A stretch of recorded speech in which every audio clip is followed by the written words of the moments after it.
Good morning, and a warm welcome to your show, Sunny Mornings, Ocean Beach. I'm your host, Melissa, and it's Thursday, July 23rd. You'll be interested to know. 27 years ago, today in 1999, the Chandra X-ray Observatory lifted off to begin a mission that captured extremely sharp X-ray images of superheated gas swirling around black holes and within distant galaxy clusters. That achievement transformed astronomers' ability to study high-energy universe processes by providing detailed observations that reshaped models of black hole growth and cosmic structure formation. So now you know. And now, it's time for the Surf Report. Thursday at Ocean Beach. This morning it's looking 3+ feet with choppy conditions. Winds are onshore at 12 miles per hour, increasing slightly through the day. Expect the waves to hold around 2 to 4 feet until noon, then bump up to 3 to 4 feet by afternoon. Winds will pick up to 17 miles per hour later on. Best time to ride is at 6 a.m. with the 3-foot incoming high tide when the south-southwest swell is 2 feet at 15 seconds and the onshore wind is 12 miles per hour. The first high tide on Thursday will be 4 feet at 9:30 a.m., followed by a 3-foot low tide at 1:15. The nearshore buoy in San Francisco Bar reads 61 degrees for the water temperature. Friday brings 2 to 4 feet with choppy conditions throughout the day as winds increase from the west. Saturday holds similar size at 3 to 4 feet, but conditions remain choppy with wind picking up in the afternoon. Sunday sees a steady swell building to 3 to 5 feet, offering fair conditions early before choppy conditions return later. This morning it's mostly cloudy and it feels like 60 degrees with 10 mile per hour wind. The sunset will take place at 8:26 and it will rise again tomorrow at 6:07. It looks like we're in for a partly sunny day with a high near 61 and a moderate west-northwest breeze around 12 miles per hour, gusting up to 22. If you're inland, they will hit a high of 65. Tonight, expect partly cloudy skies with a low around 56 and a breezy west wind around 15 miles per hour, gusting to 22. Looking ahead in the weather. This morning, it's mostly cloudy and it feels like 60 degrees with 10 mile per hour wind. The sunset will take place at 8:26 and it will rise again tomorrow at 6:07. It looks like we're in for some mostly cloudy skies today with a high around 60 and a mild breeze. Tonight, expect continued mostly cloudy conditions with a low of 56 and light winds picking up a bit. Bonjour, food enthusiasts. This podcast is brought to you by Versailles Cafe and Pastries in Encinitas. Nestled on El Camino Real South, just north of Encinitas Boulevard, this cafe is a haven for culinary delights. Indulge in their amazing Eggs Benedict or their gluten-free crepes. You can grab a panini for lunch or just breeze on through to get your morning coffee. They are open every day from 8 to 5. So stop on by and don't forget to tell them Sunny Morning sent you. In local news, San Francisco officials are raising serious concerns about Kaiser Permanente's use of artificial intelligence in mental health services. During a recent hearing, clinicians expressed frustration over unlicensed operators and inadequate telehealth services, claiming that the healthcare giant has failed to improve care despite sanctions from regulators. Supervisor Cheyenne Chen called the situation unacceptable, stating she will introduce a resolution to ensure that AI supports therapists rather than replaces them. Kaiser, which paid over $508 million in health premiums last year, insists it prioritizes timely, high-quality care, while the union representing healthcare workers prepares for mediation next month.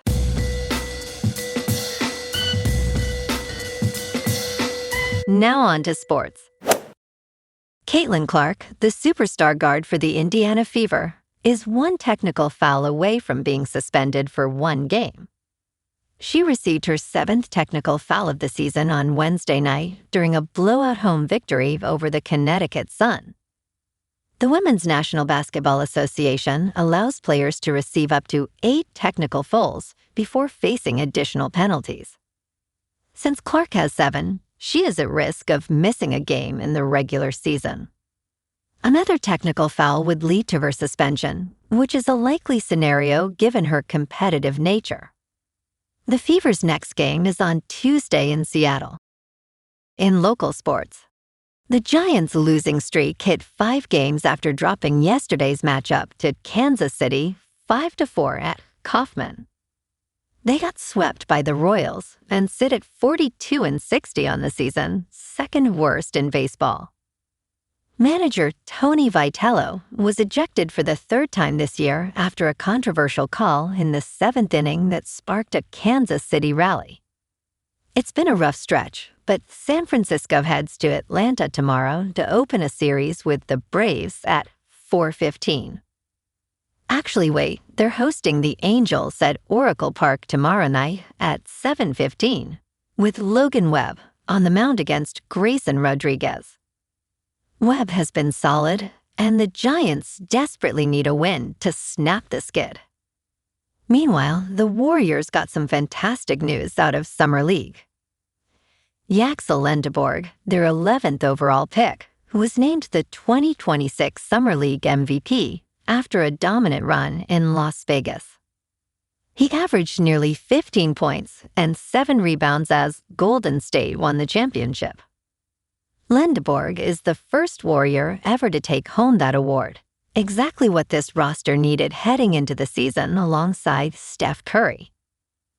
Over with the Niners, wide receiver Trent Taylor announced his retirement after 7 years in the league.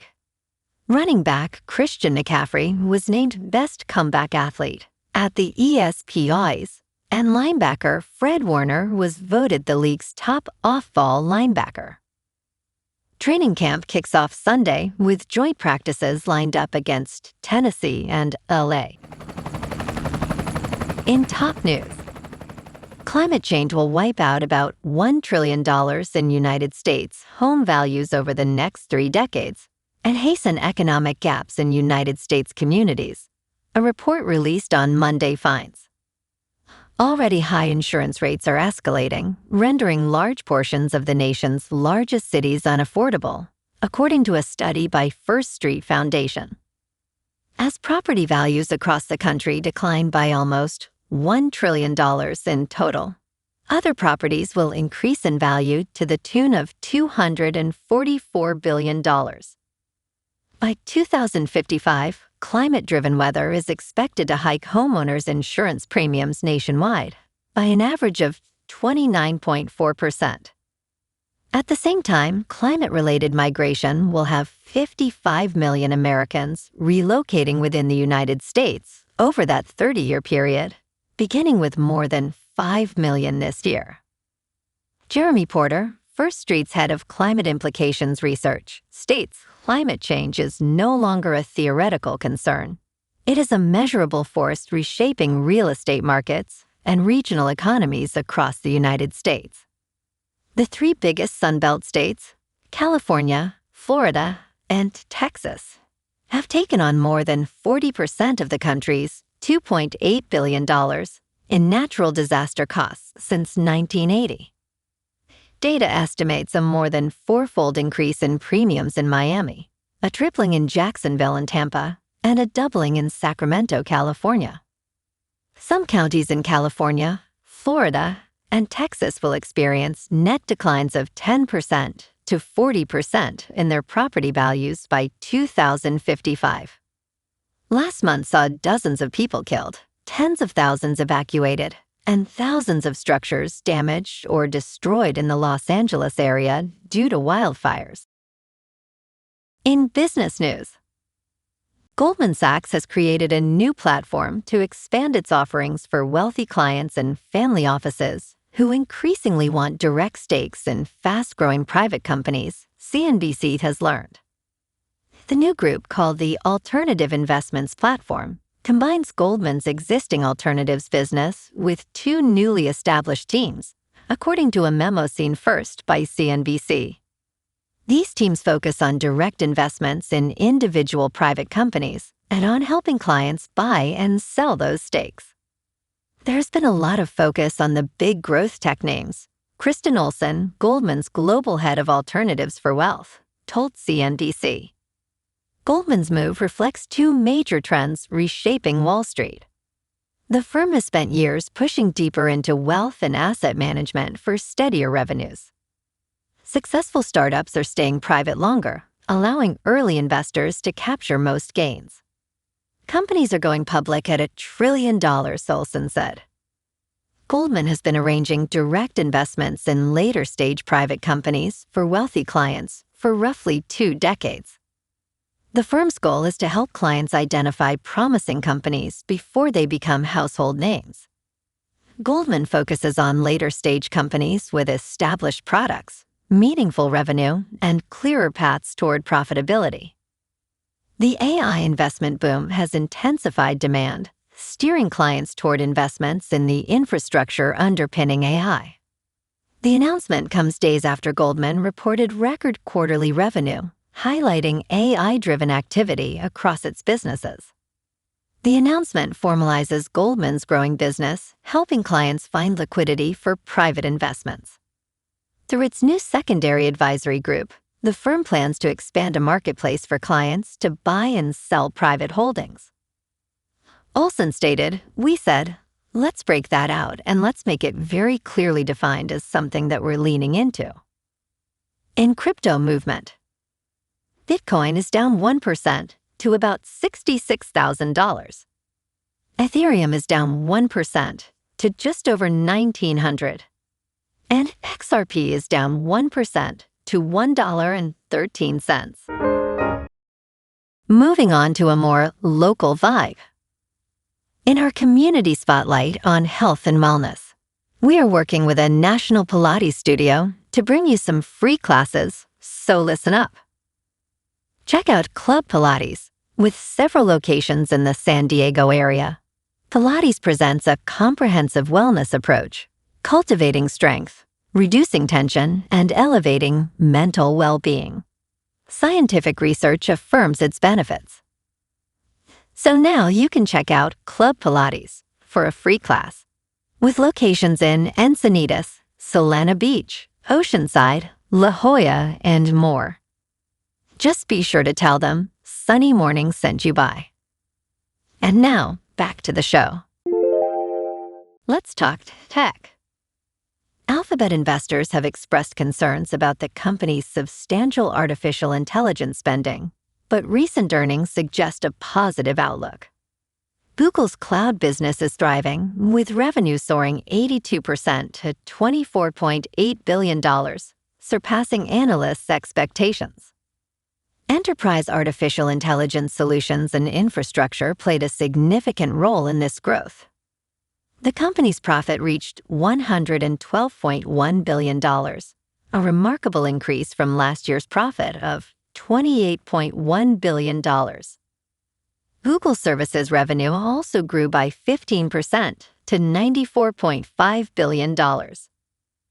CEO Sundar Pichai emphasized the transformative impact of artificial intelligence investments across the business.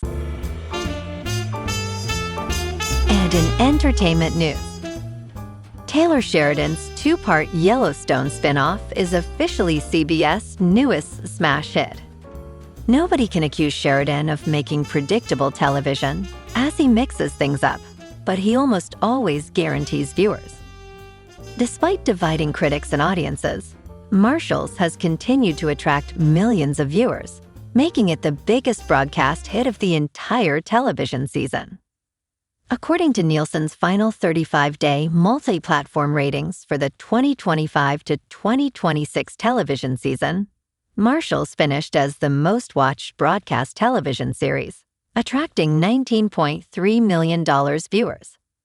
However, it is receiving the weakest critical reception of any Yellowstone spinoff, sitting at 48% on Rotten Tomatoes from critics. Returning cast members include Breckin Merrill and Mo Brings Plenty, while CBS renewed the series for a second season just 12 days after its premiere. You can stream Marshals on Paramount+.